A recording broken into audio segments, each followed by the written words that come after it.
Good morning. Today's topic, real estate investing and the basic principles of what that means and how you can use that to effectively grow multiple streams of income. Thank you so much for joining me today. Really excited today. This is always a fun subject. Actually, one of my favorite subjects to go after, especially because myself, I am a real estate investor. It's something that I enjoy. I enjoy the underwriting process. I enjoy trying to uncover cash flow. And in the end, I enjoy finding the search of the property and yielding the benefits of the property over the long term. So, thank you for joining me today, everybody. We're going to dive right in and get started. Real estate investment basics. How to evaluate a property as a good investment. The way that I look at this is there's three main subjects or three main topics that I like to look at when considering an investment property and what is a good investment for me, or honestly, when I'm assisting my investor clients. What is a good property that I like to pitch to them as a potential investment purchase for them? I'm going to look at three things. This is really essentially the basics of real estate investing. Number one, cash flow. Number two, depreciation. And number three, depreciation. So again, I'm going to reiterate those because I think these are critically important. Number one is cash flow. Number two is depreciation. And number three is appreciation. What do I mean by that? Cash flow potential. We'll start there.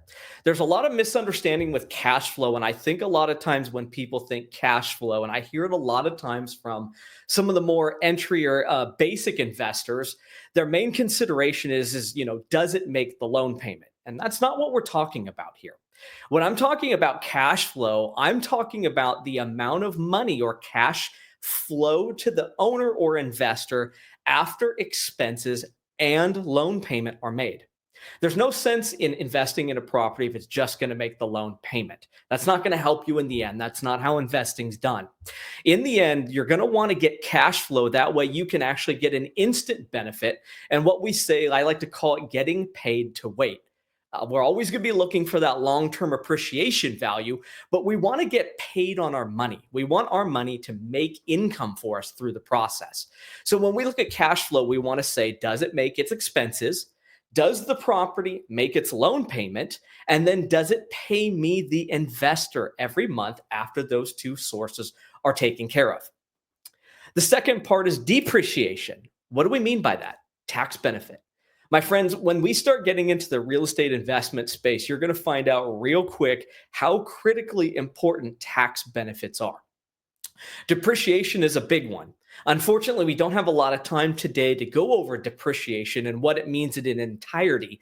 But essentially, it's the government allowing us to, over 27 and a half years or longer, take the value of the property and depreciate it or write an expense off your income over that time period. Now, that's an oversimplification. Obviously, I encourage everybody speak to your accountant or your CPA on any of this, and we can always chat more after if you guys have more questions.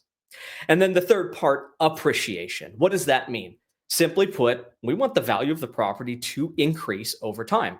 So we want not only the property to pay us income every month, but we want the property to grow in value over the long term.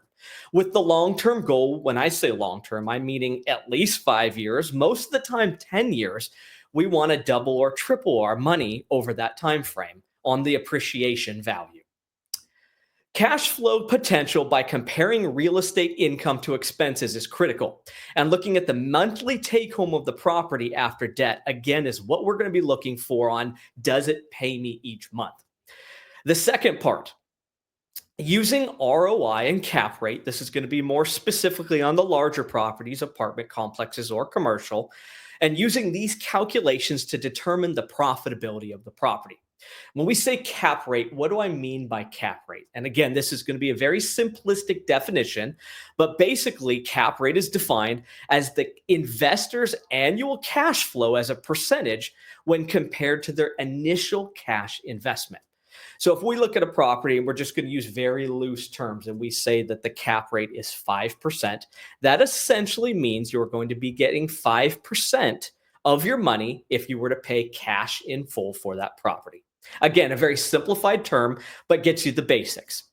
The next part is we want to look at analyzing the market trends to identify high growth areas. This is critical. In any investment property, when we're working in real estate investments, we critically want to determine high growth areas, and more specifically, areas that we look at and say, do we have the potential with this property, with this area, and the economics of this area to where the property can support consistent annual rent increases? Because that in the end is how we're going to get our multiplier on our initial investment versus the sales price.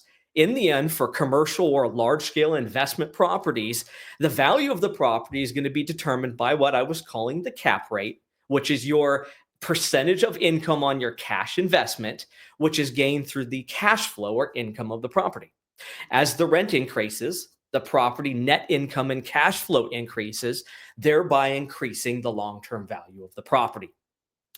What is the benefits of leveraging real estate for generational wealth? I think this is critical. This is the big one, and we're going to take it home with this.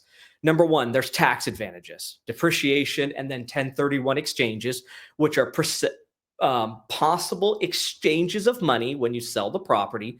Again, tax benefits, tax advantages. These are all things that we could talk about at a later date. But again, essentially depreciation, the value to take the depreciation or deteriorating value by a tax percentages on your income, and 1031 exchange, which in a nutshell would allow you to take your profits after the sale of the property, reinvest it into a like property, and basically take your tax expense and push it off to the next property over the long term. What we're doing here is we're going to want to build equity over time through appreciation and debt reduction. If you have a loan on the property, those are going to be the two important things. And creating passive income streams to support your long-term goals. So this subject specifically is going to be extremely important for people in the real estate industry. This is a phenomenal way, as what we call ourselves real estate professionals, individuals in the real estate business, to leverage our real estate investments against our income. Now, again, there are a lot of nuances to that. I encourage everybody to talk to your CPA, but there are tremendous benefits for real estate individuals who own your real estate company to have real estate rental properties and using those tax benefits to help you build, like I say, generational wealth through gaining long-term appreciation as well as potential write-offs against your income.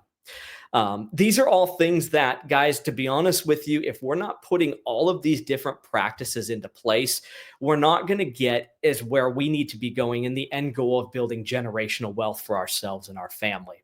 The goal is we want to take our income through real estate and we want to continue to reinvest that money into real estate rental properties so that we're gaining multiple spaces of income, again, housed under our real estate umbrella, which is, again, what us as real estate professionals should be focusing on because that is the space that we understand.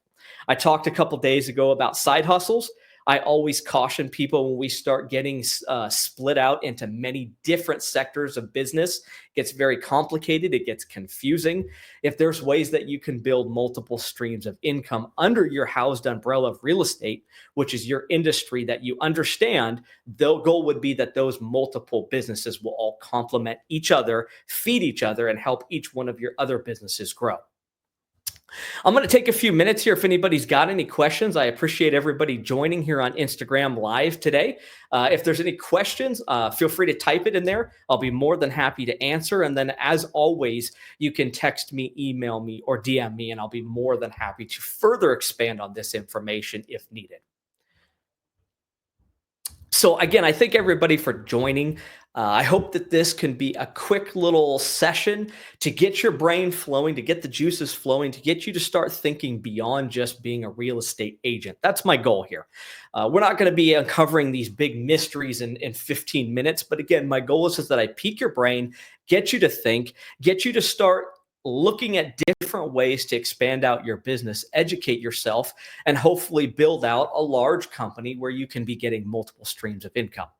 As I always say, Lisa Copeland and I here in Central Texas, we're rapidly expanding. My friends, if you're in the real estate business and you're looking to grow to the next level, I want to help you. Lisa Copeland wants to help you.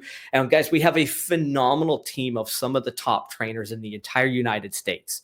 Names like Grant Elena Cardone, Tarek El Moussa, Lisa Copeland, Sharon Lecter, Haas Pratt.